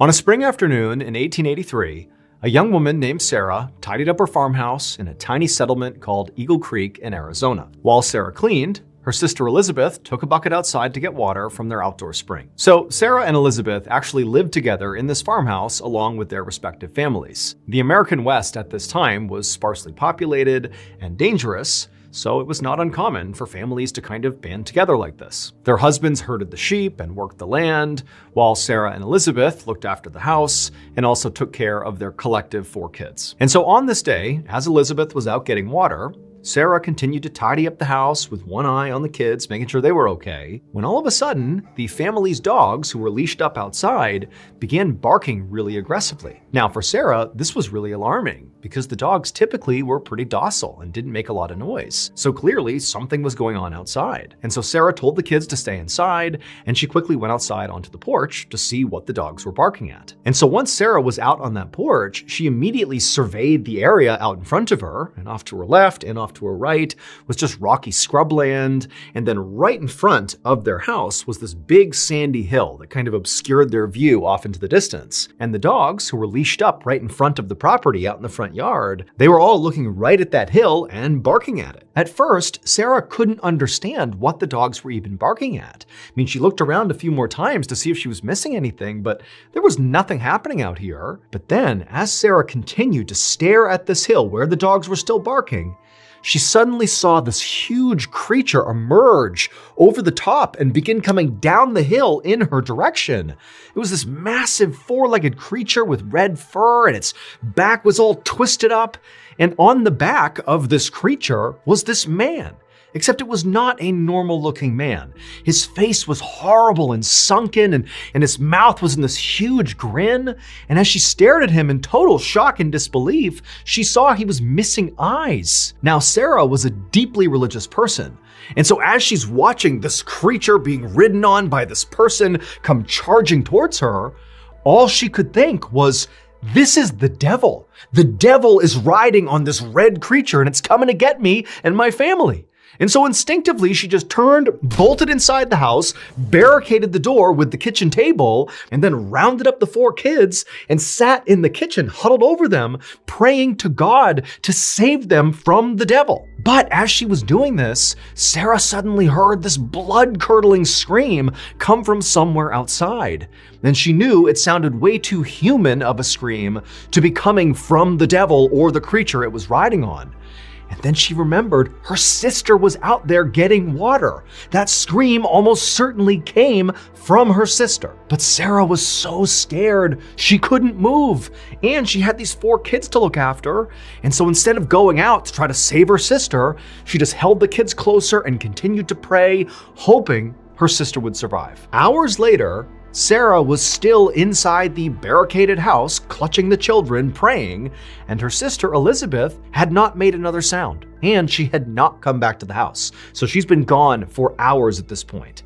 And Sarah feels horrible. All she wants to do is go out there and find her sister, but she just feels like she can't leave her kids, and she knows the devil is out there, so she can't go out there. But just then, she hears footsteps out on the porch, and then she hears the sound of the doorknob turning and then bumping up against the barricade, and Sarah immediately thinks it's the devil. The devil's come back, and so she screams, and the kids are screaming. But then, on the other side of the door, Sarah hears the sound of 2 familiar voices. It was the sound of her and Elizabeth's husbands. They had come back from herding the sheep, and they're calling into her like, hey, what's going on here? Let us in. And so this huge wave of relief came over Sarah. She rushed to the door. She got rid of the barricade, flung it open, and immediately began sobbing and telling these men about what had happened, about the devil, about hearing that scream, which she believed was Elizabeth. And oh, by the way, Elizabeth is still not back yet. No idea what happened to her. And so the two husbands are immediately so concerned. They have no idea about the validity of the story, but Elizabeth is gone. They have to go find her.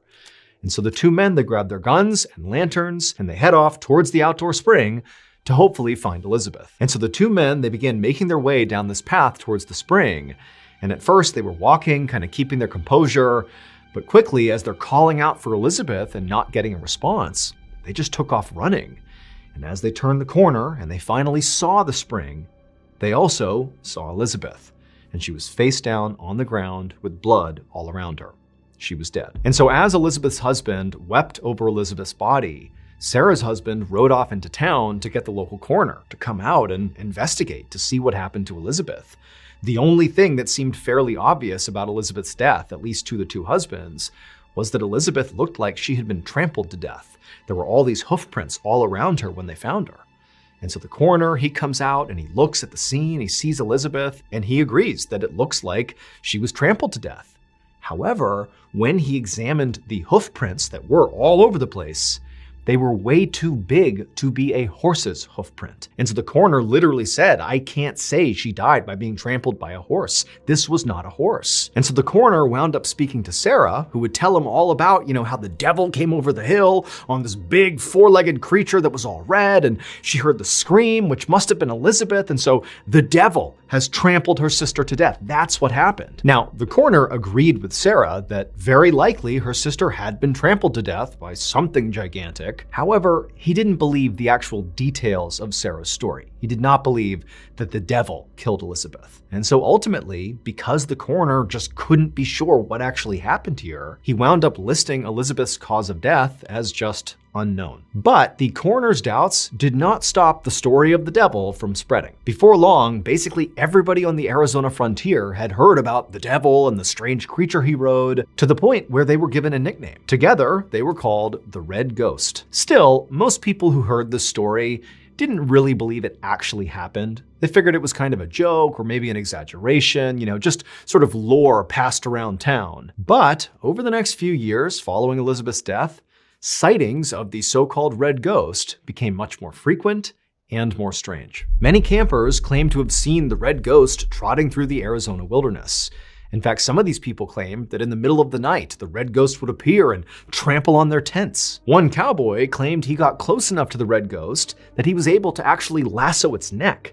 However, the Red Ghost, in turn, took off so quickly and so powerfully that the cowboy got dragged and had to let go. And so stories like these, run-ins with the Red Ghost out in the wild, persisted for years, until about a decade after Elizabeth's death, this farmer in eastern Arizona happened to look out his window, and there, standing in his turnip patch, was the so-called Red Ghost. And this farmer had heard all the stories about the Red Ghost, and he had already made up his mind about what he would do if he ever ran into the Red Ghost, and that would be to shoot it. And so what did he do? He grabbed his rifle, he leaned out the window, and he fired. And the Red Ghost crumpled to the ground right in the middle of the turnip patch. Once the creature was down, the farmer rushed outside and ran up to the carcass to finally see what the heck the Red Ghost was, what was causing all these stories to spread over so many years. And when he got out there and actually looked down at the Red Ghost, he knew immediately that all the stories about this creature had been wrong. It would turn out the Red Ghost was not the devil riding some supernatural monster. Instead, the Red Ghost was a combination of two very mortal beings. The first of these two beings was a creature that, if you saw it today, you would know what it was. But for folks in Arizona in the late 1800s, they would have no way of knowing what this creature was. They had never seen it before. It had red fur, a long neck, and a humped back. It was a camel. It had been brought to the United States from the Mediterranean to help haul supplies through the western frontier, and it had escaped captivity. But this camel alone was not responsible for scaring the people of Arizona. What terrified the people of Arizona and created the legend of the Red Ghost was the rider of the camel. When Sarah saw the rider on the camel, at first she thought it was a person. But when she looked more closely, she saw they didn't have eyes and they had this disgusting toothy grin.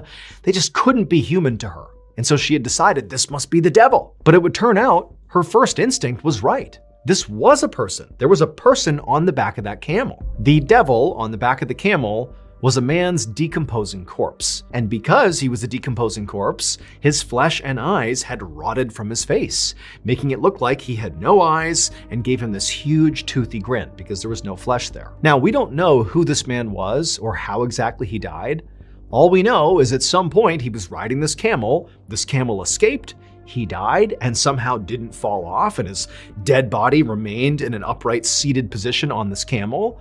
And then this camel just roamed around Arizona for years with this corpse on its back, giving the impression that it was the devil riding on a monster. Today, the red ghost remains a local legend in Arizona.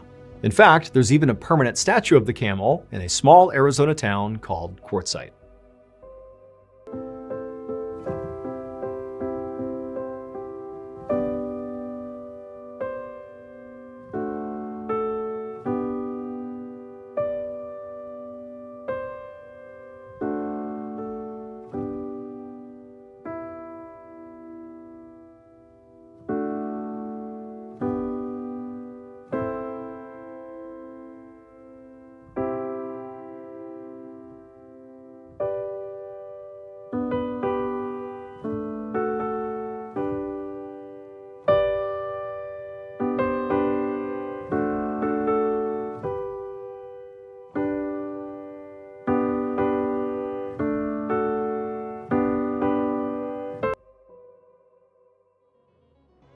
Thank you so much for watching.